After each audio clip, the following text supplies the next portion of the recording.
Hello, good morning, good afternoon, good evening students. जो भी lecture देख रहा है उसके अकॉर्डिंग आज फाइनल अकाउंट का नेक्स्ट सम ये आपकी प्रैक्टिस के लिए है। इसको भी मैं सिर्फ आज डिक्टेट करने वाला हूँ, आपको इसको सॉल्व करना है। सब कुछ इस तरीके से है। दो पार्टनर्स हैं, कशिप्रा एंड मनीषा, जिनका प्रॉफिट शेयरिंग रेशियो है कैपिटल रेशियो। जो पार्टनर्स प्रॉफिट या लॉस जो शेयर करेंगे वो अपने कैपिटल रेशियो में शेयर करने वाले हैं। सो इसके अंदर में देखते हैं, सबसे पहले हम ट्रायल बैलेंस को पोस्टिंग करेंगे। उसके लिए हम इसको टिक मार्क कर लेते हैं एक बार। सबसे पहले दिया हुआ है डेबिट बैलेंस में sundry debtors, assets, purchase, trading account debit side, furniture,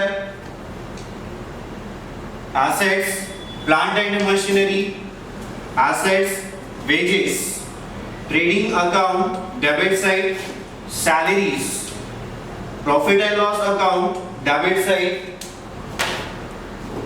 discount debit balance के अंदर में दिया हुआ है, इसलिए ये प्रॉफिट एंड लॉस अकाउंट में डेबिट साइड में रिकॉर्ड होगा। The next is balance bills receivable, जो एसेट्स है कैरेज आउटवर्ड, यहाँ पे आउटवर्ड, इसका मतलब अब ये जाएगा प्रॉफिट एंड लॉस अकाउंट में। अगर यहाँ होता इनवर्ड तो ये जाता ट्रेडिंग अकाउंट में। सो यहाँ है आउटवर्ड, तो इसे हम लिखेंगे profit and loss account debit side में। Postage same profit and loss account debit side. Sales return, जिसको हम क्या करेंगे सेल्स में लेस करेंगे। क्या करेंगे इसको सेल्स में लेस करेंगे। कैश इन हैंड, जिसको हम रिकॉर्ड करेंगे एसेट्स में। कैश एट बैंक, जिसको हम रिकॉर्ड करेंगे एसेट्स में। The next is insurance, profit and loss debit side. Opening stock trading account debit side. Trade expense, क्या आया ट्रेड एक्सपेंस। जब ट्रेड एक्सपेंस आया तो हमने क्या करना है, तीन एक्सपेंसेस को चेक करना है। सबसे पहला sundry expense, second general expense और थर्ड ऑफिस एक्सपेंसेस। तो ये अगर तीन एक्सपेंसेस में से कोई भी एक्सपेंस अगर दिया हुआ है तो हमने इस ट्रेडिंग अकाउंट का एक्सपेंसेस का जो इफेक्ट है वो हमें कहां पर देना है, ट्रेडिंग अकाउंट में देना है। और अगर उसमें से एक भी नहीं है या नहीं दिया होगा तो उसका जो इफेक्ट है वो कहा जाएगा प्रॉफिट एंड लॉस अकाउंट में जाएगा। तो हम एक बार चेक कर लेते हैं कि यहाँ पे सन्ड्री एक्सपेंसेस है क्या। इसके अंदर में सन्ड्री एक्सपेंसेस दिया हुआ नहीं है, जनरल एक्सपेंसेस भी दिया हुआ नहीं है, और उसके लास्ट में ऑफिस एंड एडमिनिस्ट्रेशन एक्सपेंसेस भी दिया हुआ नहीं है। तो इसका मतलब अब जो ये ट्रेड एक्सपेंस है ये ट्रेडिंग अकाउंट में नहीं जाएगा, इसको हम रिकॉर्ड करेंगे profit and loss account debit side में। नेक्स्ट है warehouse rent, profit and loss account debit side. Next है advertisement, profit and loss account debit side. Building assets. अब क्या इसमें बार बार हर क्वेश्चन में वही सारी चीजें आती जा रही है, इसलिए मैं इस पर ज्यादा डिस्कशन नहीं कर रहा हूं। तो जो चीजें इसके अंदर में नहीं आ रही है उसको मैं ज्यादा एक्सप्लेन करते हुए चल रहा हूं। जिसमें नेक्स्ट है क्रेडिट बैलेंस के अंदर में दिया हुआ है सेल्स, जिसको हम लोग लिखेंगे ट्रेडिंग अकाउंट के क्रेडिट साइड में। नेक्स्ट है रेंट लिखेंगे प्रॉफिट एंड लॉस अकाउंट में। अब कौन से साइड में आएगा, ये क्रेडिट साइड में आएगा। क्यों आएगा, क्योंकि ये किसमें दिया हुआ है, क्रेडिट बैलेंसेस में दिया हुआ है। अब मैंने स्टार्टिंग में भी कहा था, बार बार मैं हर लेक्चर में कह रहा हूं, जब ऐसी कोई चीजें आती है, चार चीजें हैं जिन्हें हमेशा याद रखना है, रेंट, इंटरेस्ट, कमीशन और डिस्काउंट। क्या क्या है, rent, interest, commission and discount. ये जो चार चीजें हैं, ये चार आइटम जो है वो आपके दोनों साइड में आने के चांसेस होते हैं, इसीलिए आपको सबसे पहले ये चेक करना है कि rent, discount, commission and interest ये आपको ट्रायल बैलेंस के डेबिट बैलेंस की लिस्ट में दिया हुआ है या फिर क्रेडिट बैलेंस की लिस्ट में दिया है। अगर डेबिट बैलेंस की लिस्ट में दिया है तो डेबिट साइड में रिकॉर्ड होगा, और अगर क्रेडिट साइड के बैलेंसेस की लिस्ट में दिया हुआ है तो उसे हम क्रेडिट साइड में रिकॉर्ड करेंगे। सो ये जो रेंट है क्रेडिट बैलेंस की लिस्ट में है, इसलिए ये क्रेडिट साइड में रिकॉर्ड होगा। नेक्स्ट है सन्ड्री क्रेडिटर्स। सो सन्ड्री क्रेडिटर्स है लायबिलिटीज, परचेज, रिटर्न। क्या कर रहा है इसे? परचेज में से माइनस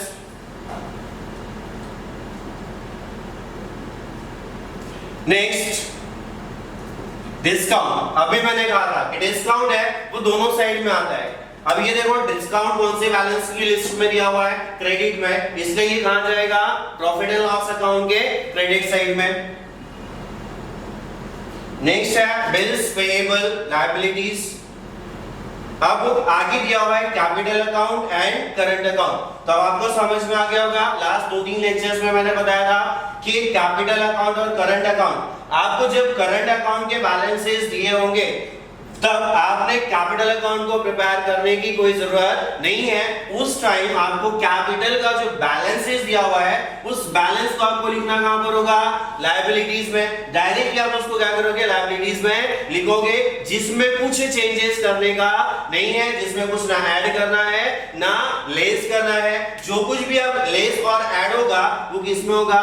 करंट अकाउंट के बैलेंसेस में होगा। इस सम के अंदर में करंट अकाउंट के जो बैलेंसेस है दोनों पार्टनर्स के क्रेडिट बैलेंस की लिस्ट में दिए हुए हैं। तो मैंने पहले भी कहा था कि जो करंट अकाउंट के बैलेंसेस होते हैं वो दोनों साइड में भी आ सकते हैं, या क्रेडिट साइड में भी आ सकते हैं दोनों का, या डेबिट साइड में भी आ सकता है। करना क्या है? बड़ा सिंपल है कि अगर आपको ये करंट अकाउंट के बैलेंसेस क्रेडिट में दिए हैं तो लिखना कहां पर है? क्रेडिट साइड में। और अगर डेबिट में दिए हैं तो लिखना कहां पर है? डेबिट साइड में। और अगर एक का डेबिट में दिया है और एक का क्रेडिट में दिया है तो क्या है? कोई प्रॉब्लम नहीं है, करना वही है, जिसका डेबिट में दिया है उसको डेबिट साइड में लिखना है और जिसका क्रेडिट में दिया है उसको क्रेडिट साइड में लिखना है। तो ये जो करंट अकाउंट के बैलेंसेस है दोनों के क्रेडिट साइड में है, तो ये जाने वाले हैं करंट अकाउंट के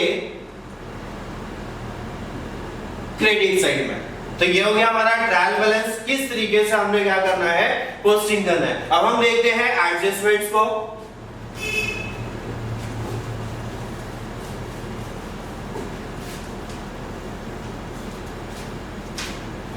फर्स्ट एडजस्टमेंट हर सम में आई हुई है स्टॉक।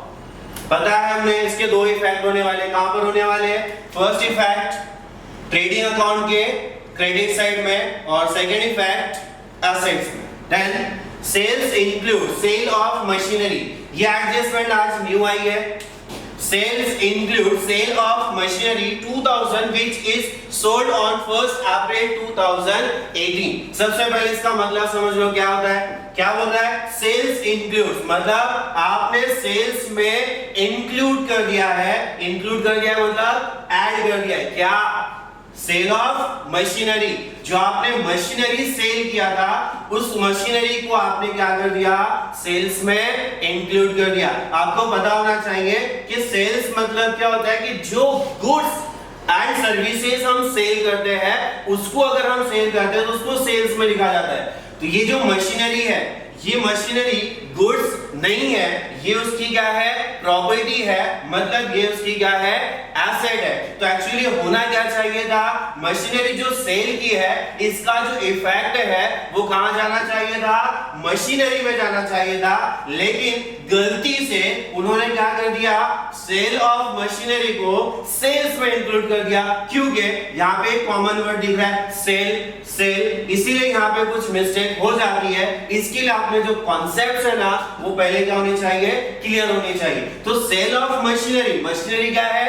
एसेट है, सेल कर रहा सही है, बट ये जो सेल्स होता है जो ट्रेडिंग अकाउंट के क्रेडिट साइड में हम लोग लिखते हैं उसके अंदर में हम सिर्फ गुड्स एंड सर्विसेज जो हम सेल करते हैं। अब ये गुड्स क्या होती है? हमने 11th स्टैंडर्ड में पढ़ा था। आपका जो बिजनेस है, आप जिस चीज का बिजनेस कर रहे हो तो वो आपके लिए गुड्स होती है। सपोज दैट कि अगर मेरा एक फर्नीचर का बिजनेस है, अब फर्नीचर का बिजनेस है तो जो दुकान पे फर्नीचर की क्या बिकेगा, क्या सेल किया जाएगा, फर्नीचर सेल किया जाएगा। तो उस दुकान के लिए फर्नीचर एसेट नहीं होगा, उसके लिए फर्नीचर गुड्स होगा, उसको हम गुड्स में कंसीडर करेंगे, उसको हम एसेट्स में कंसीडर नहीं करेंगे। या सपोज दैट कि अब मेरा कोई दूसरा बिजनेस है, जैसे कि मैं कुछ इलेक्ट्रॉनिक मटेरियल सप्लाई करता हूं। अब वो इलेक्ट्रॉनिक मटेरियल जब सप्लाई करता हूं तो उसके लिए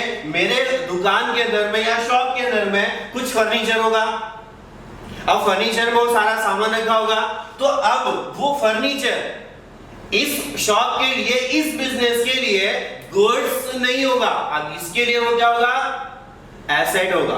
अब मैंने एक एग्जांपल दिया कि फर्नीचर एक जगह देखा गया जहां पर वो गुड्स में कंसीडर किया जा रहा है, और दूसरी जगह देखा वो कहां कंसीडर किया जा रहा है, एसेट्स में। इसलिए गुड्स हम किसको कहेंगे, जिस चीज का हम बिजनेस कर रहे हैं, अगर वो चीज है वो हमारी गुड्स में इंक्लूड की जाएगी। उसके बाद अगर कोई दूसरी चीज है तो उसे हम किस में इंक्लूड करेंगे, एसेट में। जैसे कि मैंने एक फर्नीचर का एग्जांपल दिया।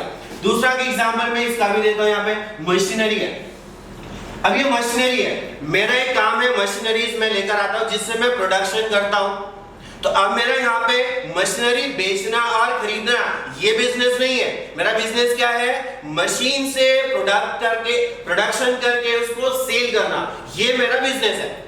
तो यहाँ पे मशीनरी मेरे लिए क्या होगी, एसेट होगी। क्या होगी, एसेट। और अगर सपोज दैट कि मैं मशीनरी लाता हूं और बेचता हूं, किसको, मैन्युफैक्चरर्स को, तो अब यहां पर वो मशीनरी मेरे लिए क्या होगी, गुड्स होगी। अब वो मेरे लिए वहां पे एसेट्स नहीं होगी। सो यहाँ पे कॉन्सेप्ट था एकदम सिंपल है कि आपने जो सेल किया, सेल ऑफ मशीनरी, अब यहाँ पे लिखा तो नहीं है कि आपका बिजनेस कौन सा है, तो आपको वो यही बता रहा है कि सेल्स इंक्लूड, मतलब उसने गलती से इंक्लूड कर दिया। हर चीज लिखी नहीं होगी वहां पे, आपको कुछ चीजों पे वहां पे लॉजिक लगा के जाना पड़ेगा। तो इसलिए sales include of sale of machinery, तो आपने जो सेल किया मशीनरी को, उसे आपने किस में रिकॉर्ड कर दिया, आपके सेल में इंक्लूड कर दिया। जो आपने गलत किया, तो आपने क्या गलत किया, जो चीज आपने सेल में इंक्लूड कर दी, मतलब ऐड कर दी है, वो आपने गलती की है। तो आप गलती को सुधारो। कैसे सुधरेगी, जो इंक्लूड कर दिया उसको क्या करोगे आप, एक्सक्लूड करोगे, उसको आप क्या करोगे, निकाल दोगे। तो क्या करोगे, सबसे पहला मशीनरी जो आपने 2000 का सेल किया था, जिसे सेल्स में इंक्लूड कर दिया था, उसमें आप क्या करोगे, उसको माइनस करोगे। क्या करोगे, उसको माइनस और सेल। अब जब आपने उसका इफेक्ट सेल्स में दिया था, तो उसका इफेक्ट आपने मशीनरी में नहीं दिया था, तो इसीलिए ये मशीनरी आपने बेच दी है, इसलिए आपका मशीन का वैल्यू भी क्या हो जाएगा, कम हो जाएगा। कितने से, 2000 से, इसलिए वो मशीनरी में भी क्या हो जाएगा, माइनस हो जाएगा। तो इसके बड़े सिंपल से दो इफेक्ट होंगे। पहला इफेक्ट होगा सेल्स में माइनस, सेकेंड इफेक्ट होगा मशीनरी में माइनस, कितना, 2000। The next, depreciation on fixed assets. जो फिक्स्ड एसेट्स है ट्रायल बैलेंस के अंदर में, ट्रायल बैलेंस के अंदर में देखो इसमें फिक्स्ड एसेट्स कौन सी है। सबसे पहले फिक्स्ड एसेट्स है फर्नीचर, नेक्स्ट है फिक्स्ड एसेट्स है प्लांट एंड मशीनरी। देन उसके बाद में एसेट्स तो ये भी है, बट ये एसेट्स फिक्स्ड एसेट्स नहीं है, ये है करंट एसेट्स। हमको एडजस्टमेंट में क्या बोला है, डेप्रिशिएट ऑन फिक्स्ड एसेट। तो एक फर्नीचर है और एक मशीनरी है। उसके बाद बिल रिसीवेबल भी एसेट, बट ये करंट एसेट, ये फिक्स्ड एसेट नहीं है। तो फिक्स्ड एसेट्स में एक और दिया हुआ यहाँ पे नीचे बिल्डिंग। तो ये हो गया हमारा। तो ये जो तीन एसेट्स है, तो ये तीन एसेट्स हो गई फिक्स्ड एसेट्स। अब इन तीनों पर हमने क्या करना है, डेप्रिसिएशन चार्ज करना है, जो कि यहाँ पे बोल रहा है डेप्रिसिएशन ऑन फिक्स्ड एसेट्स। आपके वो तीन एसेट्स पे, हर एक एसेट पे 5% क्या करना है, कैलकुलेट करके उसमें से माइनस करना है। ये एडजस्टमेंट हम लोग स्टार्टिंग से ही करते आ रहे हैं। डेप्रिसिएशन बस यहाँ पे क्या बोल दिया है, वो तीनों पे एक साथ में बोल दिया कि फिक्स्ड एसेट्स पे 5% चार्ज करो। तो वहां पे फिक्स्ड एसेट्स पर्सनली लिख के दिया हुआ नहीं है, उसको समझना है कि फिक्स्ड एसेट्स कौन सी है। वो तीनों एसेट्स पे आपको ये 5% नहीं माइनस करना है। सेकंड इफेक्ट आपको क्या करना है, एसेट्स में माइनस करना है, second effect profit and loss account के डेबिट साइड में चला जाएगा। देन नेक्स्ट वन, ये एडजस्टमेंट भी मैंने कल लास्ट लेक्चर में समझा दी थी। Each partner is entitled to get a commission. हर पार्टनर को, कितने पार्टनर्स है? 2 पार्टनर्स है। 2 पार्टनर्स है मतलब यहाँ क्या बोल रहा है? ईच, हर एक को, ईच हर एक को क्या मिलेगा? कमीशन मिलेगा। कितना मिलेगा? 1%। कितना मिलेगा? 1%। फिर सवाल पैदा होता है कि 1% देना तो है, बट कौन से अमाउंट पे देना है? उसके लिए आगे आपको बोल रहा है of gross profit, same to same. कल एडजस्टमेंट जैसी हमने की थी, सेम टू सेम वैसी एडजस्टमेंट है।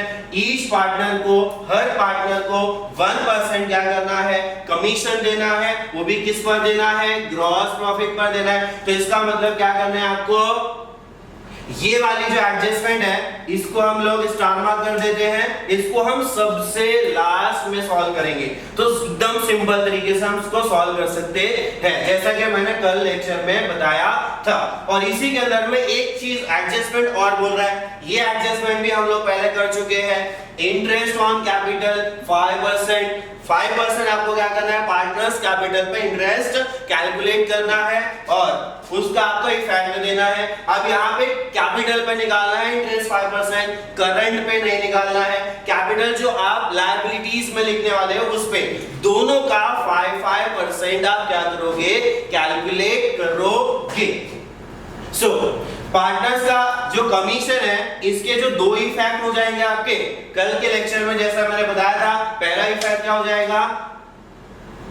करंट अकाउंट में क्रेडिट साइड में आ जाएगा, और ये हो गया आपका फर्स्ट इफेक्ट करंट अकाउंट के क्रेडिट साइड में। और सेकंड इफेक्ट इसका कहां जाएगा? प्रॉफिट एंड लॉस अकाउंट के डेबिट साइड में। कहां पर जाएगा? प्रॉफिट एंड लॉस अकाउंट के डेबिट साइड में। उसके बाद जो इंटरेस्ट ऑन कैपिटल है इसके भी 2 इफेक्ट क्या होंगे? सेम होंगे। पहला इफेक्ट कहां जाएगा? करंट अकाउंट के क्रेडिट साइड में। सेकेंड इफेक्ट जाएगा इसका प्रॉफिट एंड लॉस अकाउंट के डेबिट साइड में। हर एक पार्टनर का 5% निकाल के उनके अकाउंट में क्रेडिट करना है। उसके बाद आउटस्टैंडिंग एक्सपेंस, बार बार हर एक क्वेश्चन के अंदर में एडजस्टमेंट आ रही है। आउटस्टैंडिंग एक्सपेंस, इसको वेजेस और सैलरी, वेजेस में इसको प्लस करना है, इसको सैलरी में प्लस करना है। वेजेस में कितना प्लस होगा? 200, सैलरीज में कितना प्लस होगा? 500। और ये दोनों का जो सेकंड इफेक्ट हमने देना है वो कहां जाएगा? सेकंड इफेक्ट लायबिलिटीज में। क्यों जाएगा? क्योंकि ये क्या है? एक्सपेंस है, और वो भी क्या है? आउटस्टैंडिंग है। मैंने जैसे कहा था कि जैसे आप आउटस्टैंडिंग देखो क्या कर दो?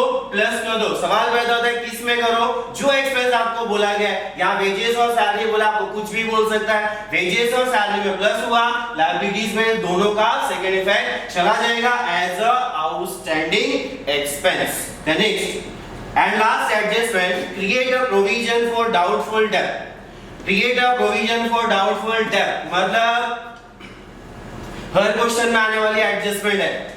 ये होगी आपकी न्यू आरडीडी। सो क्या करना है आपको? ये न्यू आरडीडी डेटर्स पे 3% निकालना है। देखो यहाँ बोल रहा है सन्ड्री डेटर्स पे 3% निकालना है और उसमें माइनस करना है। देन माइनस करने के बाद इसका सेकंड इफेक्ट आपको प्रॉफिट एंड लॉस में देना है। सो ये क्या हो जाएगा? डेटर्स में से माइनस हो जाएगा और second effect profit and loss account के डेबिट साइड में आ जाएगा। Thank you.